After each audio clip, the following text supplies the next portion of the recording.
A possível transferência de Lula tem uma repercussão grande em Brasília. O destaque de Afonso Marangoni. A autorização para que o ex-presidente Luiz Inácio Lula da Silva fosse transferido do Paraná para São Paulo repercutiu no meio político. A situação mobilizou aliados do petista e integrantes do Centrão. Durante a tarde, a sessão que votava a reforma da Previdência chegou a ficar parcialmente esvaziada porque parlamentares foram ao STF.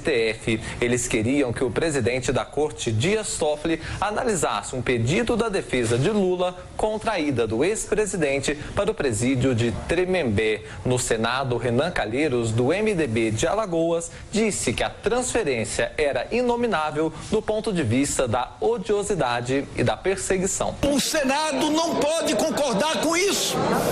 E eu cumprimento Vossa Excelência, até falei durante o dia com Vossa Excelência, para que nós designássemos, a exemplo do que fizemos no passado, uma comissão de senadores para ferir as condições da prisão do presidente Lula, como fizemos no passado. O senador Alessandro Vieira, do Cidadania de Sergipe, disse que talvez a transferência nesse momento fosse desnecessária, mas que Lula já deveria estar no sistema prisional há mais tempo. Condenado em segunda instância como ele foi, num processo que seguiu os ditames da nossa lei, submetido o processo a uma centena de recursos em todos os tribunais, o lugar dele já deveria ser o sistema prisional há muito mais tempo, seguindo a rotina. Quando a gente sai da rotina, a gente cai no regime de exceção que todos nós repelimos. Falando no plenário da Câmara, o deputado Bibo Nunes, do PSL do Rio Grande do Sul, fez críticas aos parlamentares que defendem o petista. Vem falar injustiça contra Lula.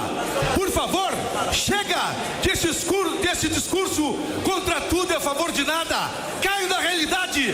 Lula está preso para o bem do Brasil. Já a presidente do PT, deputada Gleisi Hoffmann, comemorou a decisão do Supremo e disse que a medida foi em defesa da democracia. Eu subo nessa tribuna com a alegria de uma vitória. A vitória sobre uma injustiça, sobre uma violência.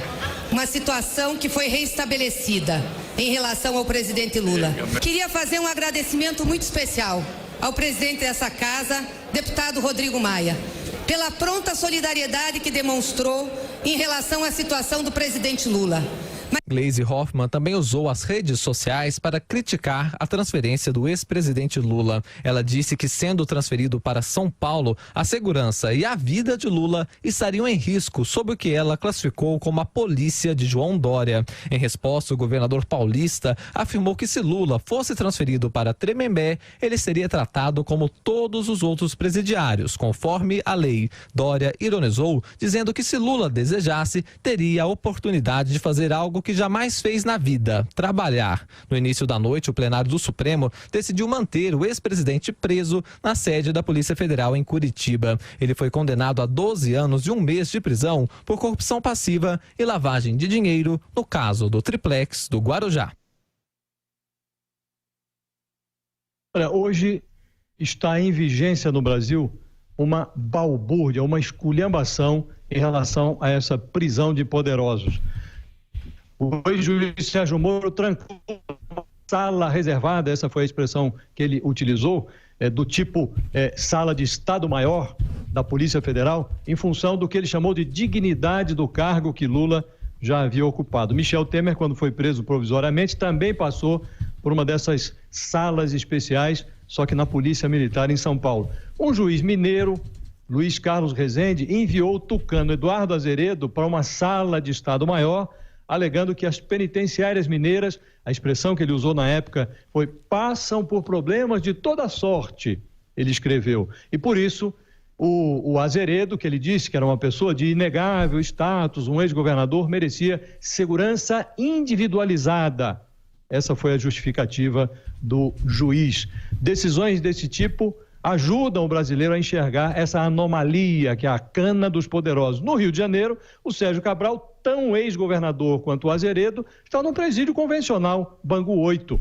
Isso mostra que é possível combinar a proteção, a segurança de ex-autoridades com um presídio convencional. A adesão dos parlamentares ao Lula, 12 partidos estiveram representados ontem no Supremo, 60 parlamentares ou algo do gênero.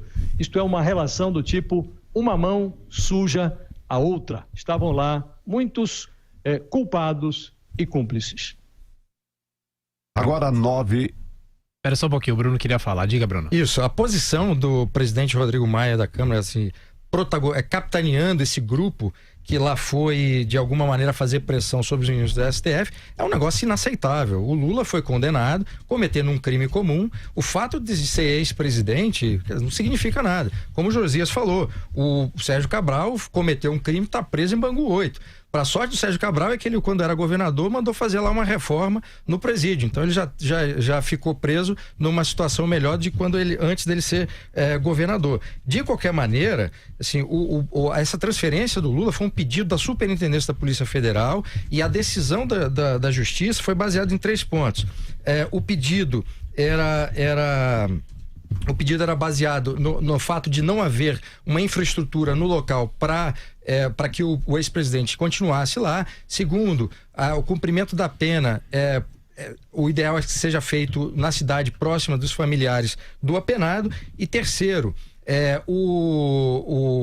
no caso do Lula, ele já era um preso condenado e a superintendência é para ficar com presos provisórios. E não havia mais uma necessidade, do ponto de vista da instrução processual, para que ele continuasse em Curitiba.